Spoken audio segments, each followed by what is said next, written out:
Hello दोस्तों, I am Vivek Kumar Chaudhary.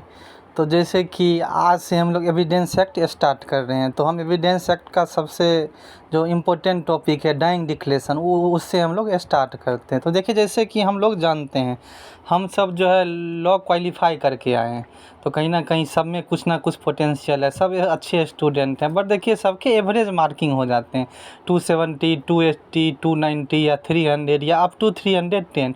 उससे ऊपर नहीं आते हैं। तो हमारे क्यों नहीं आते हैं? क्यों क्यों क्योंकि हमारा लिखने का तरीका, आंसर राइटिंग का तरीका गलत है। देखिए, आप लोग एक चीज़ समझिए, आप लोग स्टूडेंट हो लॉ के, आप लोग का जो आंसर होना चाहिए वो जो एज ए लीगल वे में होना चाहिए। ये नहीं आप लोग हिंदी के स्टूडेंट नहीं हो, इंग्लिश लिटरेचर के स्टूडेंट नहीं हो, आप लोग जो पॉलिटिकल साइंस के, हिस्ट्री के स्टूडेंट नहीं हो, जो आप लोग कॉपी भरने पे जाते हो। बच्चे क्या करते हैं? कॉपी भरने पे जाते हैं। अगर आप कॉपी भरने पे जाओगे तो हमारे लॉ फैकल्टी में सारे असिस्टेंट प्रोफेसर हैं, बहुत ज़्यादा एक्सपीरियंस होल्डर हैं, तो आपको एवरेज ही मार्किंग मिलेगी 280, 290, 270। और फिर आप लोग बोलोगे जो फैकल्टी वाले नंबर नहीं देते हैं। लेकिन नंबर लाने के लिए क्या होता है? कॉपी को अच्छे से, आंसर राइटिंग अच्छे से लिखना होता है। तो कैसे लिखेंगे? हमारे जैसे 6 सेमेस्टर में 350 प्लस थे, 5th में भी इसी के अराउंड थे। तो आंसर राइटिंग का एक तरीका होता है, वैसे लिखोगे तो आप सबके भी 350 के एबव स्कोर आ सकते हैं। तो ये तो अप टू यू है। तो देखिए, जैसे डाइंग डिक्लेरेशन है, तो हम डाइंग डिक्लेरेशन पढ़ाएंगे भी, और जैसे हम बोल रहे हैं आप लोगों को एग्ज़ाम में ऐसे ही लिखना है। हाँ, कुछ चेंज आप करना चाहो तो कर सकते हो। तो देखिए, डाइंग डिक्लेरेशन का स्टार्ट जो है, किसी भी आंसर को स्टार्ट करने से पहले सबसे पहले कोई कोट्स होता है, या किसी सुप्रीम कोर्ट जजेज ने कोई या मान लीजिए कोई किसी ऑथर ने, या मान लीजिए प्रिवी काउंसिल के किसी जज ने अगर कोई स्टेटमेंट दिया हो, तो कोट्स से अगर आप ब्लैक पेन से स्टार्ट करोगे तो टीचर पे बहुत अच्छा इंप्रेशन जाएगा। कोट्स लिखोगे तो डाइंग डिक्लेरेशन में जो आपको कोट्स लिखना है, एक है लॉर्ड एटकिन। आप लोग फर्स्ट सेमेस्टर में लॉ ऑफ टॉट में पढ़े हो, तो लॉर्ड एटकिन ने जो है पकाला नारायण स्वामी वर्सेज इंपीरियर 3, इस केस में डाइंग डिक्लेरेशन के लिए कोट्स बोला था। तो कोट्स क्या बोला था? The circumstances of the transaction which resulted in the death of the declarant will be admissible if such transaction has some proximate effect. तो सबसे पहले ये कोट आप लिख दोगे, ये कोट लिख दोगे, समझिए टीचर पे इतना अच्छा इम्पैक्ट जाएगा, जो आपके मान लीजिए 60 प्लस मार्क्स यहीं आपके मिल जाएंगे। ये आप लोग लिख लोगे। उसके बाद आप लिखोगे मैक्सिम, लीगल मैक्सिम। तो लीगल मैक्सिम जो है, इसका डाइंग डिक्लेरेशन पे क्या है? नेमो मारिटूरस प्रिजम्स्टर मेंट्री, NEMO MARITURUS PRESUMUNTURMENTRI। इसके बाद आप लिख दोगे legal maxim. Legal maxim black pen से लिखोगे। इसका अर्थ होता है man will not meet his maker with a lie on his mouth. मतलब कोई भी होगा आदमी, चाहे वो अल्लाह को माने, चाहे भगवान को माने, चाहे ईसा मसीह को माने, चाहे गॉड को माने, वो आप अपने गॉड से मिलने के वक्त, मरने के बाद सब होता है जो हम स्वर्ग जाएंगे, जैसे हिंदू में होता है, ऊपर जाएंगे, तो भगवान के पास या गॉड के पास कोई झूठ बोल के जाना नहीं चाहेगा। तो ये लिखोगे मैक्सिम। ये मैक्सिम लिखने के बाद जो है, आप लोग को लिखना है सुप्रीम कोर्ट का जजमेंट। सुप्रीम कोर्ट का जजमेंट है PV Radha Krishna versus state of Karnataka 2003 supreme court. PV Radha Krishnan versus state of Karnataka 2003 supreme court. इसमें सुप्रीम कोर्ट ने ऑब्जर्व किया था, a person on deathbed in a position so solemn and serene that it is equal to the obligation under oath। जो भी death bed पे है, वो इतना शांत हो जाता है, इतना थोड़ा वो हो जाता है, जो कभी भी वो झूठ बोलना नहीं चाहेगा। और वो अगर जो बोलता है उसका होता है ओथ लेके बोल रहा है, शपथ लेके बोल रहा है। तो इसलिए इसकी डाइंग डिक्लेरेशन की क्या होती है? एविडेंसी वैल्यू बहुत ज़्यादा होती है। तो ये आप लोग लिख दोगे। इसके बाद जो है डाइंग डिक्लेरेशन का हम लोग सेक्शन देख लेते हैं। ये आप लोग इंट्रो लिख दिए 6 to 8 लाइन। अब आप लोगों का एग्जामिनर पे बहुत ज़बरदस्त इम्पैक्ट जाएगा।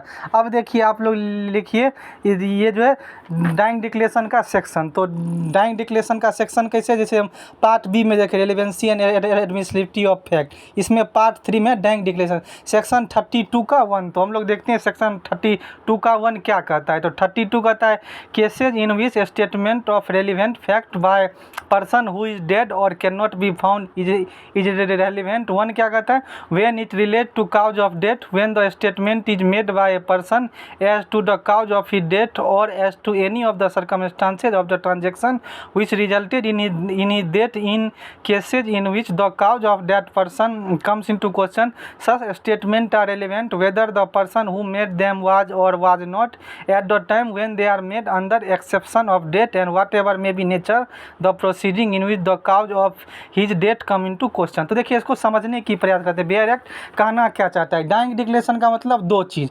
एक तो मान लीजिए जो मतलब मरते वक्त कोई बोल दिया, जैसे मान लीजिए किसी को कोई गोली मार दिया, किसी को मतलब जला दिया, बर्निंग कर दिया, तो मरते वक्त जो बोल दिया हमें राम ने जला दिया, हमें राम ने गोली मार दी, ये तो एक बात हो ही गई। लेकिन मान लीजिए एक आपको एज ए ट्रांजेक्शन में भी होता है, ये जो पार्ट बी है, such statement are relevant whether the person who made them was और वाज नॉट, ये जो होता है मतलब एक ट्रांजेक्शन, जैसे इसको एक एग्जाम्पल से समझाते हैं। जैसे मान लीजिए किसी की डॉटर है, उसकी हो गई शादी, तो अपने मम्मी को फ़ोन करके बता रहे मम्मी देखो हमें हस्बैंड ने जो आज जो है काफ़ी पीटा है। फिर दूसरे दिन फ़ोन की मम्मी देखो हमारे इन लॉ है वो डॉरी के लिए दहेज के लिए हमको धमका रहे हैं। फिर तीसरे दिन फ़ोन किया जो मम्मी देखो हमारे हस्बैंड ने आज भी बहुत पीटा है। मान लीजिए एक दिन उसके डॉटर की डेथ हो गई, तो मरते वक्त तो उसके डॉटर ने अपने मतलब मायके वाले को ये नहीं बोला था जो हमें मतलब हस्बैंड मार रहे हैं या मार दिया,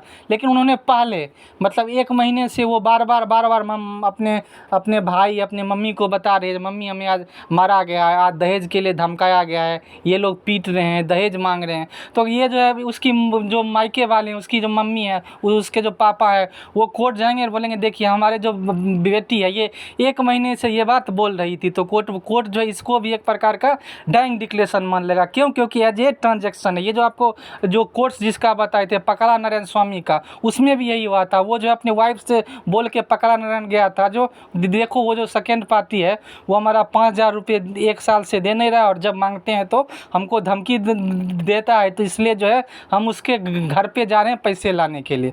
तो इतना बात कह के वो चला गया पैसे लाने के लिए।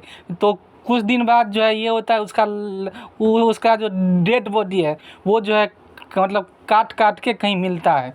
तो उसकी वाइफ कोर्ट में जाके बोलती है, तो जाने से पहले वो हमको बता के गए थे जो 5,000 रुपये का लेन देन है और जो वो धमकी भी दे रहा है। तो कोर्ट के हमने इशू वही था, क्या इसे डाइंग डिक्लेरेशन माना जाए? क्यों? क्योंकि मरते हुए तो उसने अपने वाइफ को कुछ नहीं बोला, तो कोर्ट ने बोला नहीं, एज ए मतलब ट्रांजेक्शन, मतलब जो वो अपने वाइफ को बोलने के लिए गया जो 5,000 रुपये लेके रखा है, धमकी दे रहा है, हम पैसे लाने जा रहे हैं, तो इसको एक डाइंग डिक्लेरेशन मान लिया गया। तो देखिए इंडिया और इंग्लैंड लॉ मेन यही अंतर है। इंडिया में जो है एज ए ट्रांजेक्शन को भी डाइंग डिक्लेरेशन मान लिया जाता है। जैसे आपको एक एग्जांपल दिए हैं जो ये जैसे अपने डॉटर जो है बार बार फ़ोन कर रही है माँ को और एक दिन उसकी अचानक हो जाती है डेथ, तो इसको भी डाइंग डिक्लेरेशन मान लिया जाएगा। पकड़ा नारायण स्वामी में जैसे सिर्फ वाइफ को बोल के गया था जो 5,000 रुपये लाने जा रहे हैं और धमकी दे रहा है, इसको भी डाइंग डिक्लेरेशन मान लिया गया। बट इंग्लैंड में क्या है, इंग्लैंड में जो है एक ही केस में डाइंग डिक्लेरेशन माना जाता है जब वो एप्रीहेंशन ऑफ डेथ हो। वैसे गोली लग गया, मतलब किसी ने उसको बर्न कर दिया, तो उसको लग रहा है अब हम मरने के लिए जा रहे हैं, तो अब वो जो बोलेगा वो जो है सिर्फ इंग्लैंड में डाइंग डिक्लेरेशन होगा। तो इंडियन लॉ और इंग्लैंड लॉ में मेन अंतर यही है। इंग्लैंड लॉ में ट्रांजेक्शन वाले को डाइंग डिक्लेरेशन माना नहीं जाता है, लेकिन इंडियन में जो है दोनों को जब वो एप्रीहेंशन ऑफ डेथ हो तब और जो transaction of series of event हो जिससे उसकी हुई है डेथ, दोनों को जो डाइंग डिक्लेरेशन मान लिया जाएगा। तो कभी कभी आपके एग्जाम में पूछ दिया जाता है डाइंग डिक्लेरेशन में इंडिया और इंग्लैंड में क्या अंतर है। इतना आप लोग समझ गए होंगे। अब थोड़ा और हम बोलते हैं, देखिए डाइंग डिक्लेरेशन जो होता है, जैसे आप लोग सेक्शन 60 पढ़े होंगे। Section 60 of Indian evidence act ये कहता है जो भी एविडेंस है वो जो डायरेक्ट होना चाहिए। मान लीजिए हमारे साथ फ्रॉड हुआ तो हम कोर्ट जाएंगे, हमको मान लीजिए कोई पीटा, कोई हमारा जो है कोई हमें ग्रीवियस हर्ट कर दिया, तो हम जाएंगे एफआईआर लिखाने के लिए, देखो हमारा सर फोड़ दिया, हम मतलब मुझे जो है इतना मारा है, मेरे साथ फ्रॉड कर लिया। तो जिसके साथ मतलब इंसिडेंट होता है वो जो है कोर्ट जाता है। बट डाइंग डिक्लेरेशन जो है इसका एक्सेप्शन है, इसलिए हम बोलते हैं डाइंग डिक्लेरेशन हेयर्स एविडेंस का एक्सेप्शन है। कैसे? तो मान लीजिए किसी को गोली मार दिया कोई, मान लीजिए हमें ही कोई मान लीजिए गोली मारा, हम क्या बोलेंगे? मुझे राम ने गोली मार दिया। तो हम किसी को ये बात बोलेंगे, डॉक्टर को बोले, चाहे मजिस्ट्रेट को बोले, चाहे पुलिस को बोले, चाहे किसी कॉमन मैन को बोले, तो हम बोलेंगे। लेकिन हम कोर्ट में जाने के लिए जो जो व्यक्ति मर रहा है वो कोर्ट में जाने के लिए ज़िंदा तो रहेगा नहीं। क्यों? क्योंकि वो तो मर गया, तो उसके बिहाफ पे दूसरा कोई जाएगा। डॉक्टर साहब जाके बोलेंगे ये आदमी मरते वक्त ये बोला था, या पुलिस बोलेगा इसका स्टेटमेंट ये है, या मजिस्ट्रेट साहब बोलेंगे जो डाइंग डिक्लेरेशन ये दे के गया है। तो मतलब ये क्या है, हेयर से एविडेंस का एक एक्सेप्शन है। तो ये भी आप लोगों को क्लियर हो गया होगा। डाइंग डिक्लेरेशन या तो बोल के या इशारा में, कंडक्ट से भी बता सकते हैं। मान लीजिए थोड़ा बहुत आप लोग ऐड करना चाहे तो 2012 में जो निर्भया कांड हुआ था, निर्भया कांड में क्या हुआ था, वो जो दरिंदे सब ने जो है मतलब काफ़ी मतलब बेरहमी से उसे मतलब वो मार डाला था, मारा नहीं था तो काफ़ी उसके साथ दरिंदगी हुई थी। तो वो जो है क्या होता है, बोलने लायक नहीं थी। तो उसमें डाइंग डिक्लेरेशन क्या हुआ, इशारे से, कंडक्ट से दिया है। तो थोड़ा आप लोग करेंट इवेंट को भी ऐसे कनेक्ट कर सकते हैं। ये आप लोग कर दीजिएगा। इतना आप लोगों के लिए मतलब थ्योरी में मतलब पूरा वो है। आप जो है एक बात आपको सिखा देते हैं। थ्योरी के बाद लास्ट में क्वेश्चन के सबसे लास्ट में कंक्लूजन ज़रूर लिखना है। तो डाइंग डिक्लेरेशन के कंक्लूजन में आप लोग इतना लिख दीजिएगा। तो डाइंग डिक्लेरेशन जो है मतलब सब्सटेंटिव पीस ऑफ एविडेंस है, और सिर्फ इस पे बेसिस पे भी किसी को कन्विक्शन हो सकती है। बट मान लीजिए आप लोग लिख दीजिएगा जो डाइंग डिक्लेरेशन में क्रॉस एग्जामिनेशन इस सब का मतलब वो नहीं मिलता है, मतलब मौका नहीं मिलता है अपोजिट पार्टी को। इसलिए जो है कोर्ट को जो है थोड़ा एज ए प्रूडेंस मतलब क्या कहते हैं, सतर्कता के लिए थोड़ा और सब एविडेंस देख लेना चाहिए। क्या दोनों में दुश्मनी हो था भी, या मतलब ऐसा कुछ जो झूठा तो नहीं फंसा रहा है। बट डाइंग डिक्लेरेशन क्या एक प्रकार का सब्सटेंटिव एविडेंस है, ये आप कंक्लूजन में लिख सकते हैं। तो थ्योरी में सबसे पहले आप लोग क्या लिखना है, कोट्स लिखना है, कोट्स के बाद मैक्सिम लिखना है, मैक्सिम के बाद सेक्शन लिखना है, और सेक्शन के बाद जो है इंग्रेडिएंट लिखना है। तो आप लोग इंग्रेडिएंट जो है जैसे डाइंग डिक्लेरेशन का इंग्रेडिएंट 3 है। तो पहला इंग्रेडिएंट है the statement is made by a person who is conscious and believe or apprehension than death is imminent. दूसरा है the statement must pertain to what the person believes to be cause or circumstances of his death. And तीसरा है the statement must be confidence being truthful and credible. तो आप ingredient लिख दीजिएगा। Ingredient के बाद जो है आप लोग अपना सेक्शन अपना लैंग्वेज में लिख दीजिएगा। उसके बाद आप लोगों को केस लिखना है। तो आप लोगों को केस भी अच्छे से लिखना है, क्योंकि 20 में से 8 मार्क्स केस के होते हैं 45%। तो आपको कहीं ना कहीं ऑब्जर्वेशन एक पेज में लिखना है, उसके बाद डिसीजन लिखना है, डिसीजन के बाद कंक्लूजन लिखना है। तो ऐसे लिखिएगा तो आप लोगों के बहुत अच्छे स्कोर आएंगे। अगर अच्छे से लिखिएगा तो 370+ भी आ सकते हैं। तो आई होप आपको ये वीडियो हेल्पफुल लगे। तो अगर हमारा वीडियो हेल्पफुल लगे तो आप लोग हमारे चैनल को सब्सक्राइब कीजिए एंड हमारे वीडियो को लाइक कीजिए एंड दोस्तों के साथ शेयर कीजिए। Thank you guys.